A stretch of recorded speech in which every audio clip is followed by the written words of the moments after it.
Good afternoon. Is it morning? I don't know. I had a rough night. Good morning, everyone.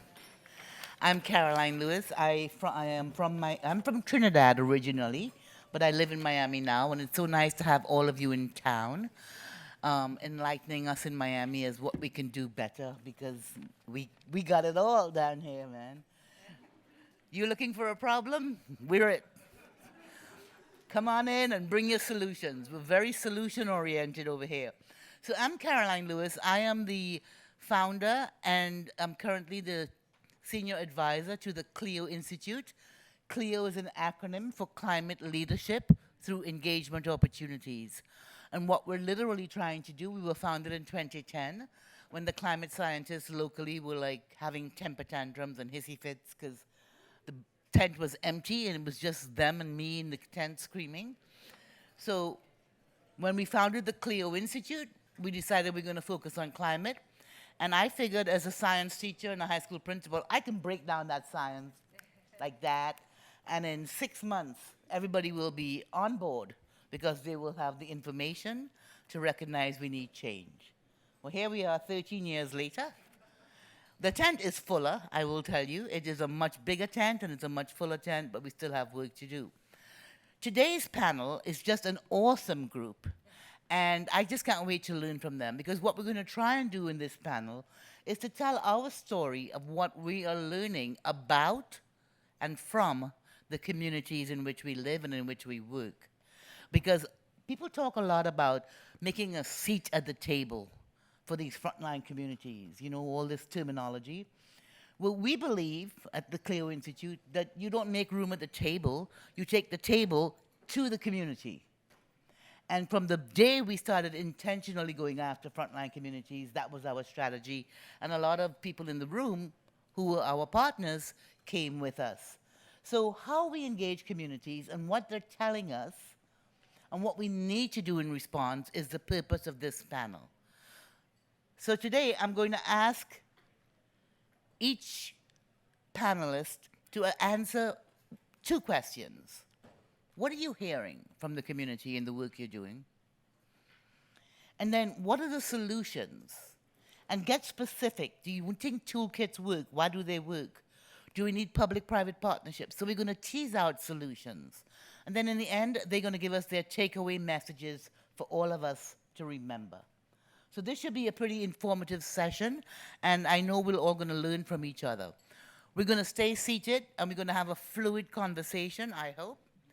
I'm so privileged to tell you who we have with us today. Leonie, over there, is a powerhouse in Miami. She works as a Sant Haitian Neighborhood Center. She's been there for 20 years. She has grassroots community experience in Miami's Haitian community. And if you know Leonie, you have heard her voice. She does not shut up, and that's why I love her. Dr. Katie Mach. Dr. Mach is at the University of Miami Rasmus School, and she is a coveted professor. The kids love her. She reads and writes for the IPCC and the National Climate Assessment. She's a powerhouse, and if you really want to move the needle on the climate crisis, find a way to work with Katie Mach. She's awesome. Dr. Pedro Cruz.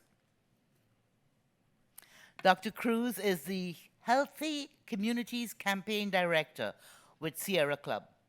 He works with allies to create family-sustaining union jobs in clean infrastructure, especially in low-income and communities of color. That's a really important thing. How's it going? A lot of jobs? Not yet. All right. We're watching you. Uh-huh. And then we have Dr. Rajni Shankar-Brown, who is a professor at Stetson University, and that is just the tip of the iceberg. She's an award-winning professor. She's the endowed chair of social justice education at Stetson. And I will urge each and every one of you to look up the bios of the people here so that I don't waste another second and we get on with the conversation. But their bios are truly tremendous. So let's begin.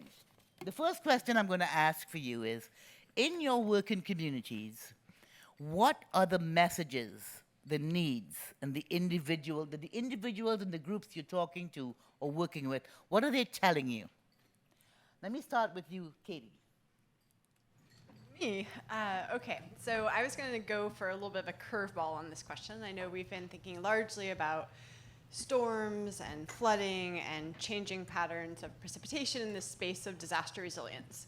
But when it comes to this question of kind of what are community needs, and if communities are at the table, how does our view of disaster resilience change? I'm going to bring up a story of heat that at this point is a story that is pretty well grounded here in Miami-Dade and certainly reverberates with experiences, frankly, across the hot, humid tropics globally.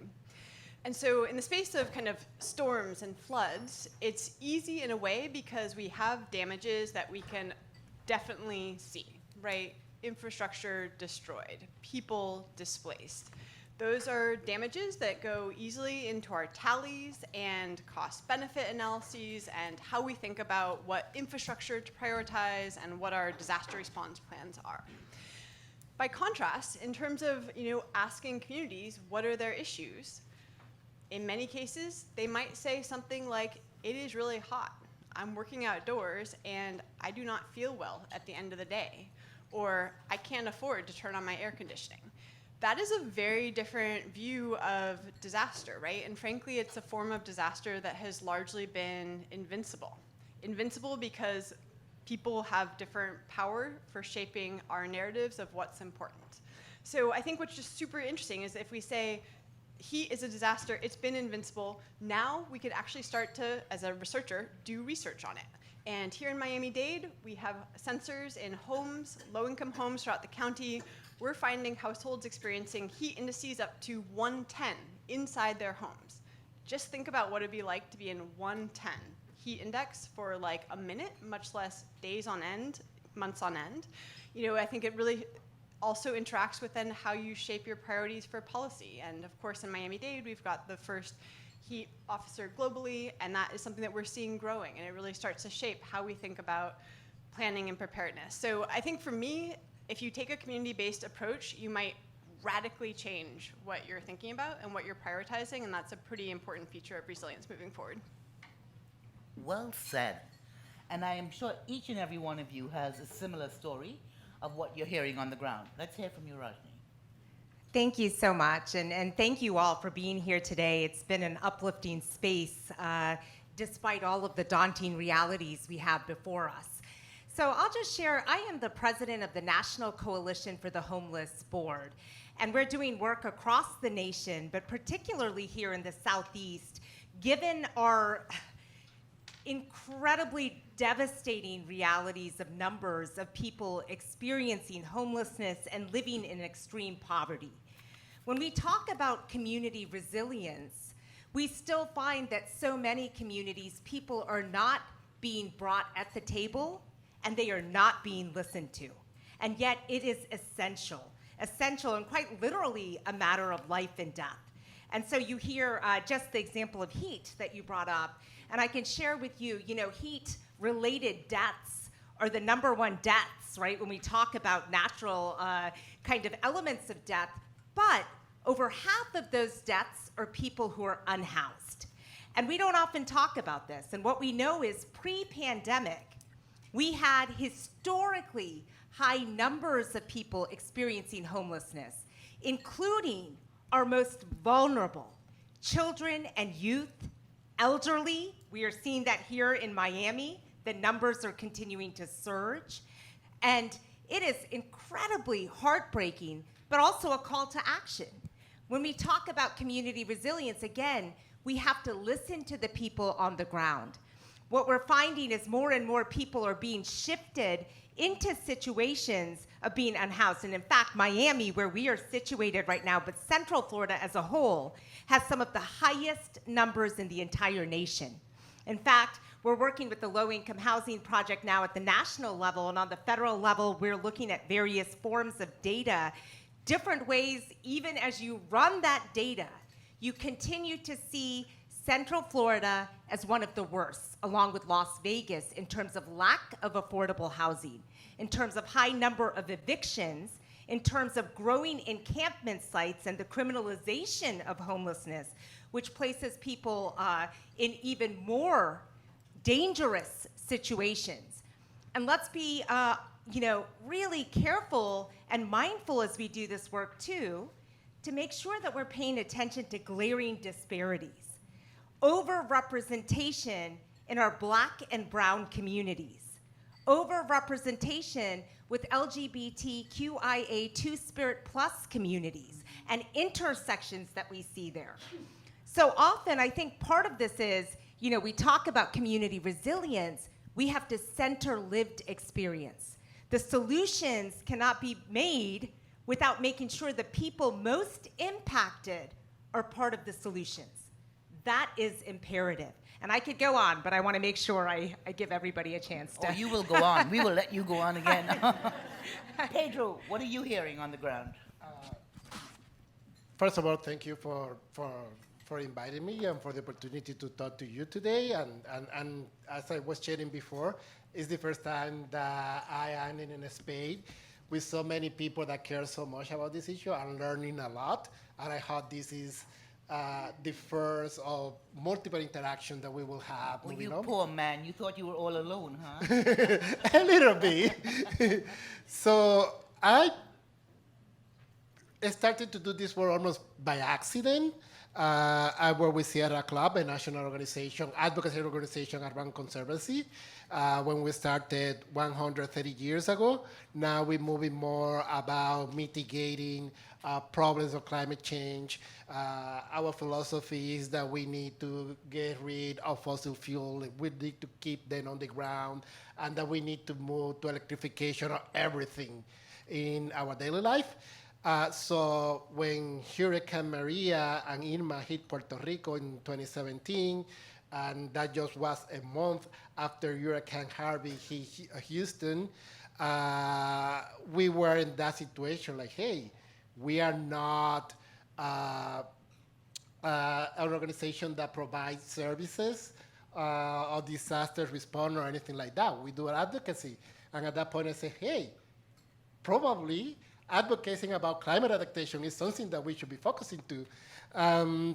Since then, I've been connecting with communities around preparation, advocacy, around climate disasters. Several things that I've been learning. One of them is, don't call me resilient. In those spaces, although it's now like a policy term, resilient is perceived as kind of patronizing, like, you calling me resilient because my situation couldn't be worse and I was able to survive?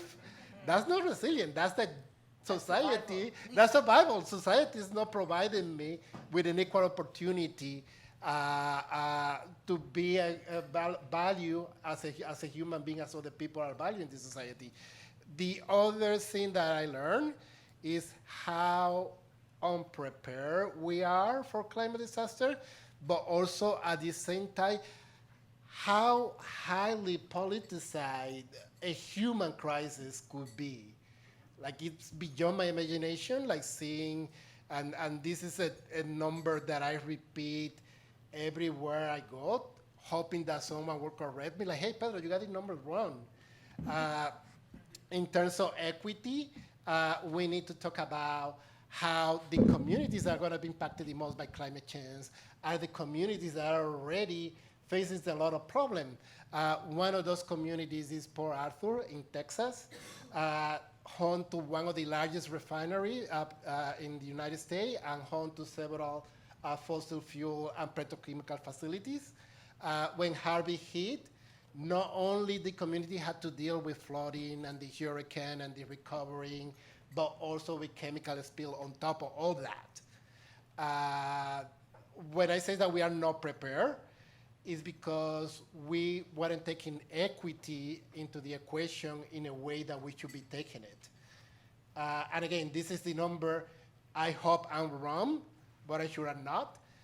For every $85 that this mostly Black community, high density, low income get from the federal government, a white community, wealthier, and lower density, they got $60,000 per capita.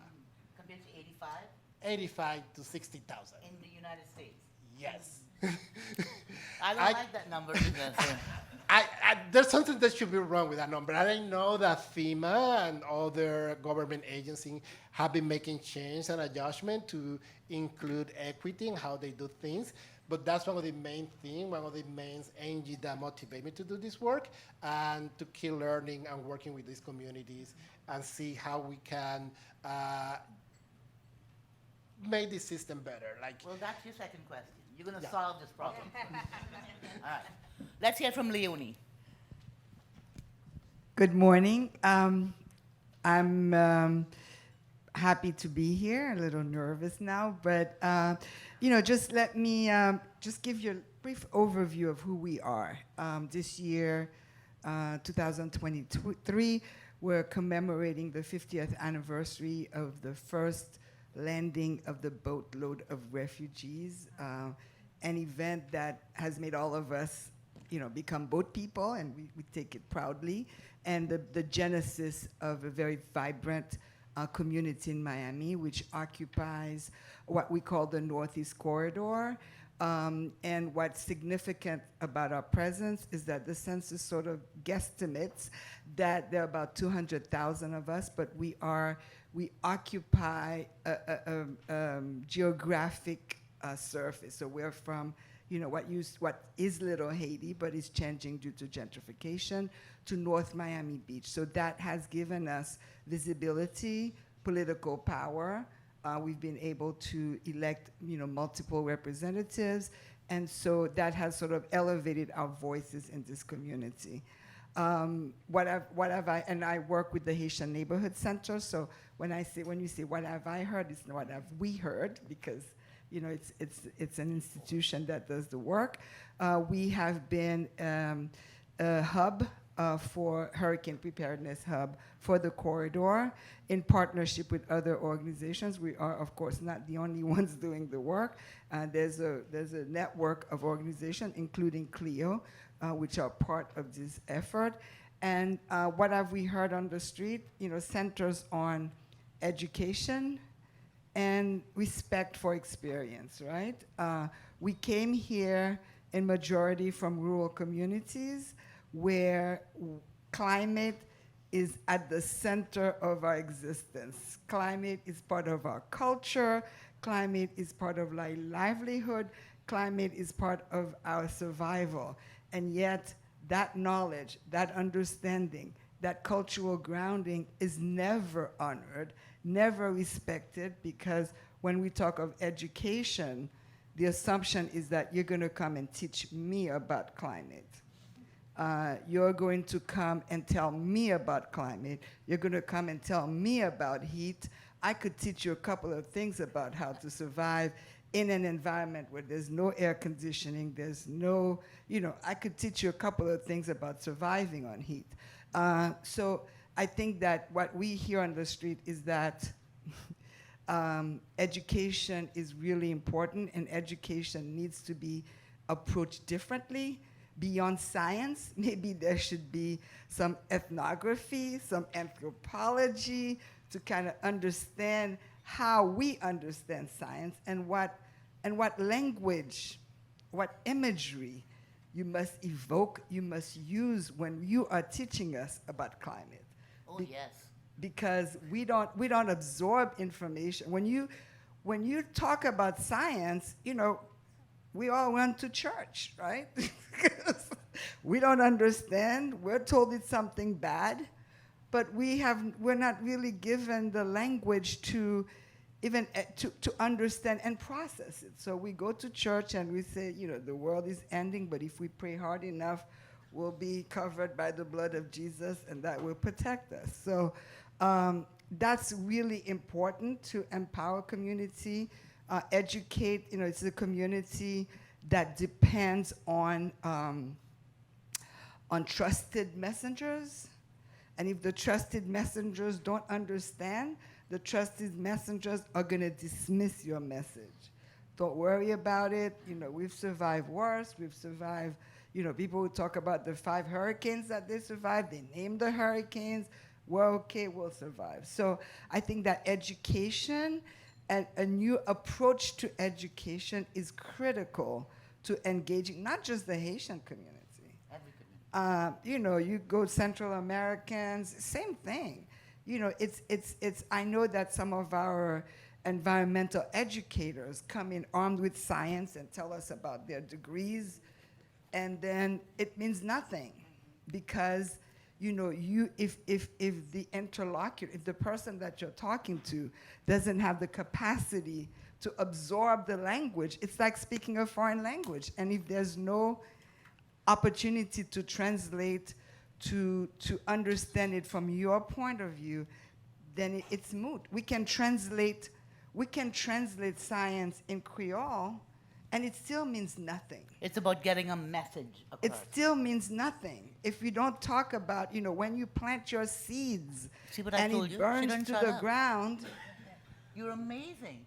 You are solving the problem as you describe it.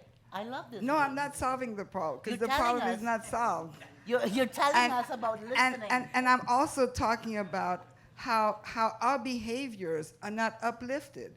If I'm a developer and I go build a building next to a train station, no, to a metro, I get all kinds of tax breaks. I'll get all kinds of benefits because it's intermodal, it's blah, blah, blah. But in a community that the census acknowledges is transit dependent, people have less cars, people walk, people use less electricity because of poverty, of income, because in addition to what we have, our bills here, we're sending money every month home. And so we're not rewarded for that behavior. We're not rewarded for walking to church, ride sharing. We're not rewarded for our communities. Don't get, it's not even acknowledged that you guys are, you know, walking more, you're using less electricity, your gardens are, you know, to die for, and you're maybe even planting All right. trees that are not supposed to be planted. That's But great, Leonie. Okay, we're getting it. I mean, she's right. But I want to summarize for you what everybody's saying here. Listen, this climate crisis is a threat multiplier to vulnerability. And vulnerability without the climate crisis is at an all-time high. And what you're saying, I think, all of us, the scope of vulnerability is vast. When you look at Miami-Dade County right here, about 3 million people, close to 60% of us are poor or working poor. So when you tell us we have to be ready to be resilient, which Pedro tells us, they hate that word. I don't blame them. I hate that word. But we have officers of resilience we must respect, Jim, I know. But the idea that it's more than just sea level rise and saltwater intrusion, it's heat and health vulnerability. It's food and freshwater vulnerability. It's displacement. It's population relocation, not just because of a hurricane that has intensified, but because you're in low-lying areas that have repetitive flooding and your toilets don't flush during king tides. So we have a scope of vulnerability is what we're saying. What Katie's reminding us about heat, it's a killer. Thank heavens we're paying attention now. And what you two are telling us is, if we know better, all of us, why aren't we doing better? What drives me nuts is all the great people that I work with who are mapping vulnerability. You see these maps? They have layers of social vulnerability. You have data where you could zoom in on a house or a home and know exactly what the income is, if they have air conditioning, if they are behind on tax, everything you want to know. Can we stop mapping vulnerability and start mapping solutions? So I get on these bandwagons, so help me out, Katie. I want you to help me with how do you map solutions? Because I think we're going to move into solutions now, all of us. So think about what you're hearing on the ground and how we solve it. But solutions must mean if we know better, we do better. If we understand that education is not a one-way street, We should never begin any community work without listening sessions. Go in there, listen. Find out what people know and what they want to know. All of us do that. So tell me now, panel, what are we going to do to solve some of these intense crises that are facing our people in terms of the vastness of the scope? And I'm going to start with you this time, Rajni. Thank you, and thank you for that. I love mapping solutions, right? So, you know, it's interesting. I think about, so I'm an educator, and I have to start in a place of education because I think there's so much we have to do to advance equity-centered education, even around climate justice and around allowing individuals, especially our children and youth even, right? They're often forgotten as we have these conversations, and yet essential to pushing forward movement and coming up with very innovative, sustainable solutions. If you look at some of the communities that have just incredible work going on, youth have helped to spearhead that work. And yet we continue to often even, you know, look around here, right? Do we see children? Do we see youth? And yet they are also part of the conversations and idea building.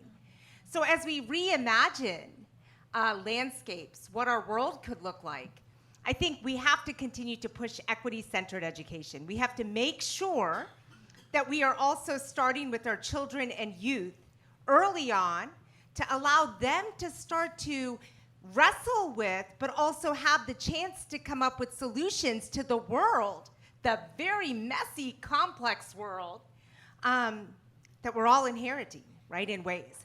And so I think we have this kind of, you know, it's in the environmental justice movement.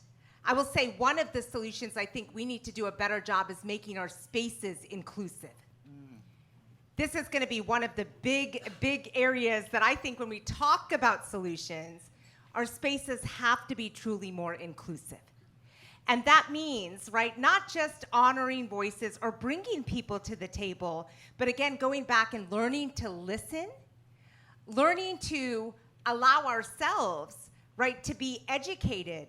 Because here's the thing, I'm working with tribal nations now, you know, across the U.S., and it's interesting how many solutions are actually built in to the culture, into the fabric of their own communities, but they are diminished or dismissed by larger science, you know, larger, even folks who mean well, very intentional, right? I'm coming in to help you. In fact, you know, as one of my dear friends, she's in one of the tribal nations in California, and she told folks as they came in, she said, no, I think you're the one who needs help, right? You're the one who needs help because these systemic and structural issues and injustices continue to not only persist, but they are growing. So this is systemic. It is systemic.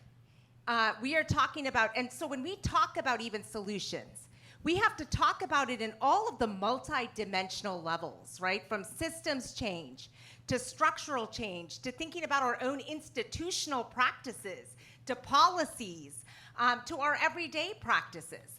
All of it. And it's complex. And I think we have to also move outside of our silos. So here's one thing that I think we've done for a very long time, and it does not work, is we all operate even within social justice realms, right, in silos. We're working over here to tackle homelessness. We're working over here to tackle gender equity issues, racial equity issues, environmental issues. And yet what we know is the intersectionality and the tangled web is something we cannot afford to ignore. So what does that look like? And so this looks like starting to fuse our movements, starting to, I call for a fusion of movements and a multidisciplinary, you know, community conversations and building. When we are having these conversations, are we making sure to include diverse voices? Are we starting to not only affirm diversity and diversity representation, but making sure we're very intentional with that work? So in our communities, right, breaking out and saying, are we thinking about age diversity? Are we thinking about diversity in terms of linguistic diversity, in terms of gender and sexuality, in terms of race and ethnicity? This is essential to actually coming up with solutions. So many of the solutions, if you look, even when you start to think about policy, we have a lack of diversity representation in terms of who is making policy still to this day. And that does not work. So, right? let me ask you a question, Yes. because I want to hear from the others too. Do you think that the Biden administration's effort for a whole of government approach to solving some of these climate issues is on track with what you were suggesting? So I think that it is a wonderful start, right? So one thing I do appreciate about the current administration is if you look at previous plans, here's an example, racial equity was not centered in the work, and now it is at least being named and identified in the work. That said, we have a long way to go. And this is not a fix coming top down, right? This has to be community driven. I believe in grassroots movement. Yeah. If you look at really sustainable change with lasting positive impact, They always start there. grassroots movements, right? Just look at, even if you think about the civil rights movement, people fusing together to push for change and to listen to those diverse voices and honor our shared humanity as we're doing this work. I think part of this work, there's an apathy right now in our nation as well, even when you talk about climate justice. Even when you talk about climate change, environmental issues, there's been surveys that have gone out, and it's incredible how many people do not even place what we are all gathered here to focus on as a problem, right? It's not even a problem to so many. It's not even on the radar. And yet we know, working in communities, how real, and again, this is life and death in Yep. so many cases. So we have to And- wake them up. We have to shake and wake. We have to organize and mobilize. Okay, let me ask Absolutely. Dr. Mack. Dr. Mack, what are your solutions looking like, feeling like? What do you think? That was awesome. I feel like I'm going to be hard-pressed to match that level of energy. I guess I would maybe just start with a slightly provocative point that how we have been pursuing solutions in terms of community-based risk reduction kind of needs a rethink, and Pedro's statistic is kind of at the core of what I would argue. So I think we're at a moment where it's been pretty much mainstream that we should engage. We should encourage participatory processes for almost any investment of government. But then, in our emphasis on engagement and participation and bringing people to the table, we aren't necessarily doing a very good job of measuring the outcomes. And when we do measure the outcomes, we find shocking statistics like Pedro described. FEMA is amazing actually because they make most of their data very publicly available, or you can email. They know it's an issue. There is immense inequity in terms of our provision of resources, our provision of government services, our access to democracy that still persists. So in this pursuit of community-based risk reduction, we really need to learn from where we are failing as well as from where we're succeeding. And I think kind of in the spirit of just 3 examples of solutions I'll give, I think the key theme is that, what does it mean to support community autonomy? There has to be that fit with local conditions and needs for the solutions to be sustained, as Rajni was describing.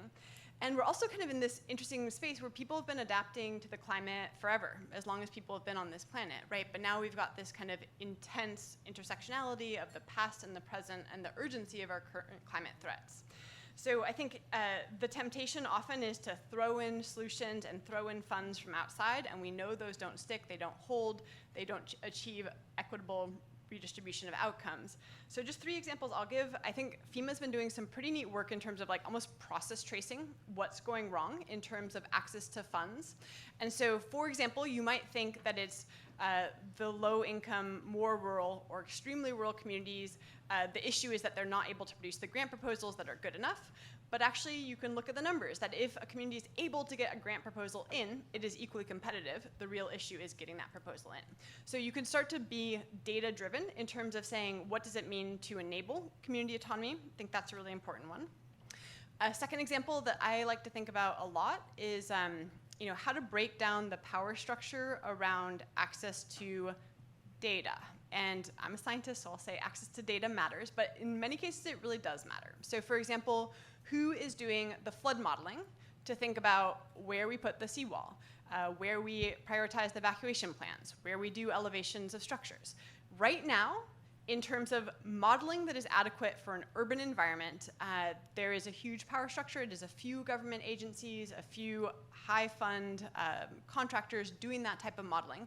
The technology actually exists. It is just not available, and it should be. And we should be thinking about how to make the technology so that everyone can plan their future and think about options in their neighborhood, not just a few people offering a few plans, very top-down. The last one I'll give is kind of, we know that to break down these silos, we know that is one of our biggest issues in terms of the coordination needed. We also know that most efforts to date are really just emerging in terms of whether they're effective. So, what does it mean to create spaces where we can deliberately relax some of our current rules? Institutionally, politically, socially, super, super hard to do, but I think, adaptation action areas here in Miami-Dade, in Florida, wonderful example of taking a deliberate effort at saying, achieving coordination across even just a few municipalities requires, frankly, overcoming bureaucratic nightmares. It is super, super hard to break down the silos that we have created for very good reasons over many, many decades. What does it mean to create safe spaces to try new things, to measure what is working, and to enable community-driven visions? Awesome. We need leadership who can listen to her and act on it. That's awesome. Leonie, what are you thinking? Well, we love inclusion, but we don't want to be, as we have in the past, been invited to the table and not be able to speak because we don't understand the language, right? So what we need is that's been my sort of little pet peeve. It's a curriculum to educate in a way that is scientific, but with a language that trusted leaders will understand and will not be intimidated by. We've trained about 40 CERT ambassadors for our neighborhoods, and again, they went through the CERT training at Miami-Dade County. We partnered with a great organization called CORE, which funded this effort, continues to support this effort. But we need more. We need modules, we need a curriculum, we need a program that will seed this sort of educators in communities. And then we can sit at the table and talk about what our priorities are. Then we can put our elected officials hold their feet to the fire and say, don't come to me for my vote because you're Haitian and I'm Haitian. I'm tired of the flooding in my neighborhood. I'm tired of this, and what are you going to do about it? But before we even talk about sitting at the table, we have to make sure that it's a level playing field, and that not just but the busybody church leader can also sit at the table and participate and give her opinion, because she's got plenty of opinions. And so that's my solution for us, is definitely the creation of language that can educate and be action-driven. I'm on it. I'm going to take that challenge on. I'm going to build capacity in her neighborhood to get 25 of you up and ready to fight the good fight with the language you need. But it takes time. I know. Listen, I've been doing this since 2015. It doesn't happen like that. Language takes, for us, and we've been, again, I hate to talk about funding, but we have been talking to our counterparts in Haiti, because it's that joint work that can create the language. It's a grant coming up now, Leonie, that we're writing, the CLEO Institute. You're going to be our main partner, because we have got to get the funding to do this right. I really love your message, and I'm an educator too. I was supposed to be a doctor, but I defied my parents and said, no, I'm going to be a teacher. So I have taught many people who are now doctors. So I'm still good. So Leonie, thank you for reminding us about that capacity building. It's crucial. Pedro, solutions. Yeah, mine is really brief. I learned this environmental justice action, that the people or the individual are closer to the problem are the ones that are closer to a more humane solution because it's directly affecting them. But many times we fail to listen to those affected voices or to put the voices at the center. It's not a matter of translating for them the information that we have. It's a matter of we learning the language so we will be at the same level. That would be one of the solutions that I think we should be considering. Is how to improve the communication between people who do the research and people to do the policy, but also being able to communicate in a language that is accessible for people who are on the ground. Related to that solution is that hurricanes are beautiful natural phenomena. They've been there before there were humans in this part of the world. When humans start to move to this part of the world, they learn how to live with those natural phenomena. And I think that's a knowledge that has been there for so long. People who do the policy and people who do the research on this field, I wouldn't say that have failed, but hasn't made a conscious effort to integrate that knowledge and to make that knowledge as part of the solution. Like once we get there, we're gonna get closer to a solution that works for everybody. Because I think there's a lot that we need to be done. You mentioned the current Biden administration, and you mentioned that at least we naming race as a part of the problem. But because we name it, it's not enough. There's a lot that needs to be done in that area yet.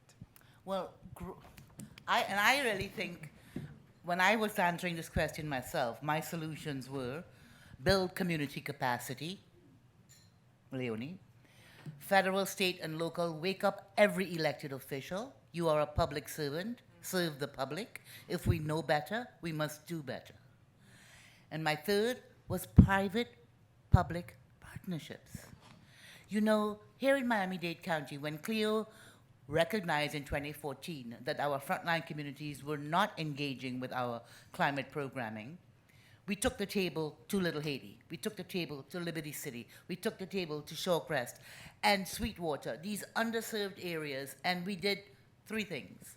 Listening sessions with all our partners from the universities and the social justice groups. In those listening sessions, we identified a trusted messenger who had a presence. Valencia was one of our finds, Gunda, and helped them come up with an agenda for the town hall. So they ran the town hall, and we brought elected officials and city and county staff. Jim was at every one of them, I think. Jim Murley, our Miami-Dade County Office of Resilience, president? Chairman. But the idea is this. From those experiences, we learned that heat was a big deal. I'm going to tell you a quick story now. The heat, one little woman in the front, because I was educating in Little Haiti and she said, "Miss, I know what you mean. Used to be when I opened my windows at night to let in a little cool air. I used to get cool air. Now, there's no more cool air at night." So she was understanding what I was talking about, these heat-trapping gases. And I said, "But you don't have air conditioning?" She goes, "No." I said, "Well, why are your windows closed?" And she says, "Well, it's not safe." Oh, my goodness.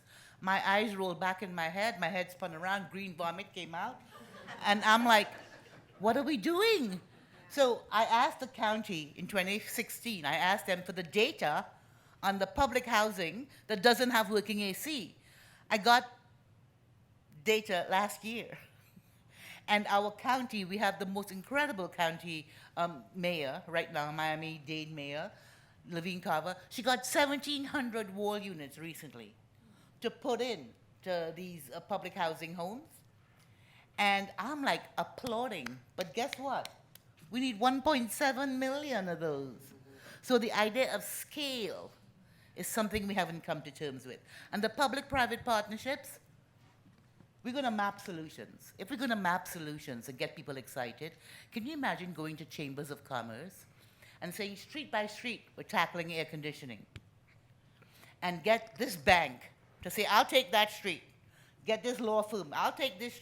Let's get it an exciting momentum so we can map solutions and turn on all these little green lights and give credit to the public-private partnership group that's doing it. You've got to put a vision out there. You've got to make it happen. People think I'm inspirational. And if they don't think I'm inspirational, they think I'm delusional. Well, I don't care what you call it, but I want solutions. So let me ask you if any of you feel that establishing pods, people like us who work in community, so we have communities of practice, sharing ideas and strategies, do those work? You go. So I think that they're essential and they are critical to moving environmental climate justice forward.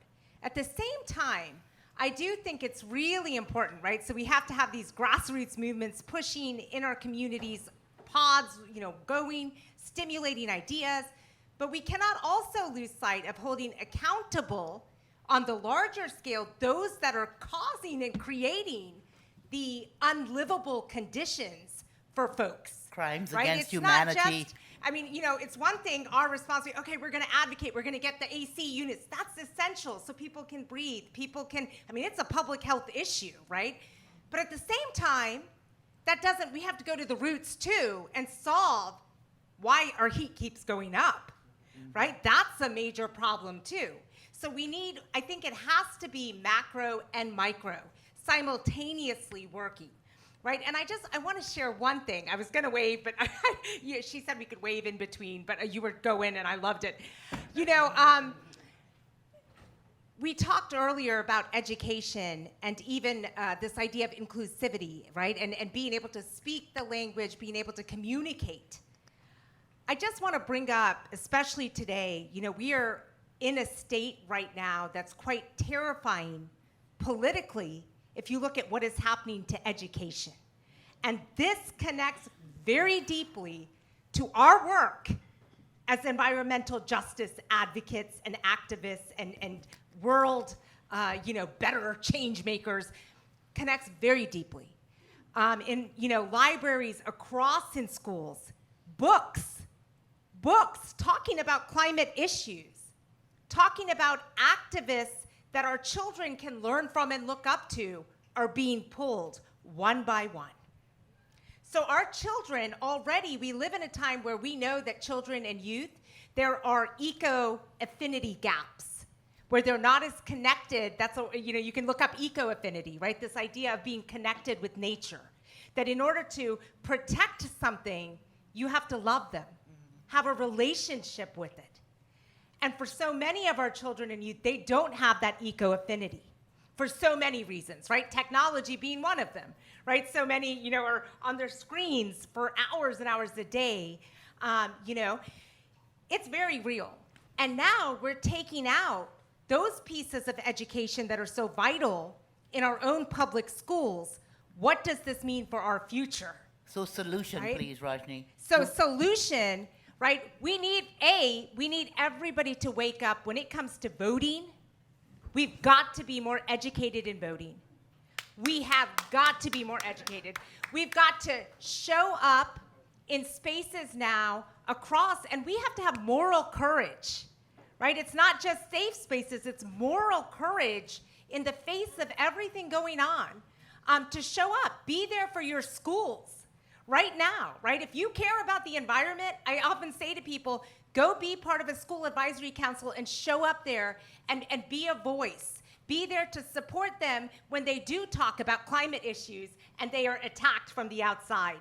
If we, the people, gather, we can be a force for that change. The solution is we've got to show up for each other. If you don't show up and if you don't open your mouth, you don't exist for them. Yeah. We have a CLEO movement, a generation of climate leaders, mostly high school and college. Yeah. They were at the school board meeting in Miami talking about solar panels on schools that act as hurricane shelters. Yeah. And every single school board member said, thank you for coming and talking to us. We will try to do better. We had not thought about it that way. So there is an ignorance or a denial, or both, I don't know, happening. And if we don't show up and speak up, It's over. The other thing is, maybe we should encourage good people like you and Leonie and Pedro and Dr. Mach. Run for office. Can the good people run for office? Dr. Troxler, I'm looking at you. Tiffany. No, truly. When people ask me when we do these little presentations, what can I do? I said, run for office. Vote. So I think that there is something to be said for us to stand up and be heard. So I'm going to ask each of you to think about some takeaway messages. Before we do that, Pedro has a burning desire to get something out. Yes. Go for it. When you mentioned run for office, something that I learned after 2017 is that I've been hearing my whole life about the famous shock doctrine, that when there's a natural phenomenon that shocks society, opens the door for gentrification and a plethora of other problems and opportunistic agents that come to communities. That was my understanding of the world. But working in Puerto Rico and working in Houston after hurricanes, I learned a new reality is that community engagement went through the roof. Like in the Puerto Rico example, I know a particular case in a community that in DCJ community, they have monthly meeting and only 5, 6, 7 people show up. After Maria, around 100 people were showing up, and they were talking about that, like, hey, from this group, who's gonna be running for office? Like, if we criticize the one that are leading us, we need to identify leaders in this group that are gonna be running this country. I love that. Okay, if you can give us your takeaway points, and we can have time for questions from the audience. It depends on how much you have to say. I think they would value your takeaway points, so I'm going to start with that. Who would like to go first? I'll just be quick. Leonie. I think, as I said, education is extremely important. We also have to take income and poverty into consideration. I've been to many homes where there's central heating and air conditioning, but they're not used because of the cost of Energy electricity. burden. So its income must be taken into consideration, and I think incentivizing good behavior. People, low-income people will understand environmental climate education quickly if they get rewarded for their good behavior. Well said. Dr. Mach. And can I pick up your theme of learning and scaling as well as my last take home, because I feel like they're one and the same.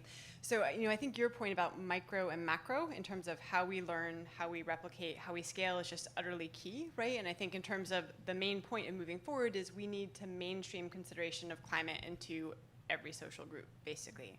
We need to have resilient hubs that are not just about the material, but the social.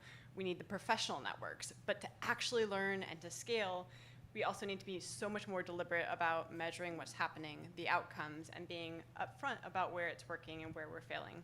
So I think my main take home would be that doing the right thing now, much less in the longer term, where we can kind of easily forget about the degree to which what we do now intersect with that longer term. We have to have a very square view of what we mean by community-wide vulnerability and what we're prioritizing. We need to recognize that risks are going to continue to change. At this point, change is inevitable, and we might be able to detect some of the places where things could change rapidly.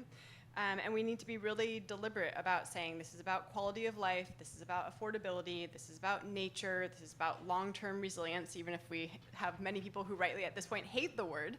If we're not looking at those successes and failures in the face, we're not going to be able to replicate and scale. Beautiful. Okay, Rajni. I have so much I Yes. still want to say. I'm watching. They have questions. Look at their faces. I think there's obviously a lot of work to be done. We have to hold our systems and structures accountable, all of us. But part of that is, again, waking up the mass public. That education has to start to ripple throughout all of our communities, and we have got to wake folks up. I know we don't have a lot of time, but I'll just share. There's a beautiful, my daughter, she's 12, and she's learning about a lot of fascinating women who often don't get their credit in history. And one of them is an anthropologist named Margaret Mead, who fought a lot of, she was really a pioneer, right, in so many ways. And she said, never doubt that a small group of committed individuals can change the world. Indeed, it is the only thing that ever has. So I think, and that's to all of you, right? We're the people. We're not delusional. We're changing the world. Absolutely. So I think, my thing is, we got to stay committed to this, but part of that is waking others up, bringing people into the conversation who are right now not in the conversation, because it's going to take mass movement for us to really shake and bring about sustainable change and justice. Well said. All right, Pedro, beat that. Yeah, no, I'm not gonna try that. I'm not gonna even try that. So we have in the room for the last 2 days people from the public sector, from the private sector, education, non-profit sector. My takeaway is it's not just about what is the problem that you're trying to solve, what is the solution to that problem, is with who you are engaging and who you're putting at the center of that solution. When you give voice, when you allow for all the voices affected by the problem to be at the center of your solution, you will be more effective at the work that you're doing and the problem that you're trying to solve. Awesome. And my takeaways are the scope of vulnerability in our communities is vast and very nuanced. The reality of this diversity of need is highly mapped. And so my third point is, can we stop mapping vulnerability and start mapping solutions? So that's it from me and the panel. And we have time for maybe 2 questions because we had so much to say. Anyone? Go ahead. Hello, my name is Nellie. I'm from Trinidad too. Yes. Living in South Florida for more than half my life now.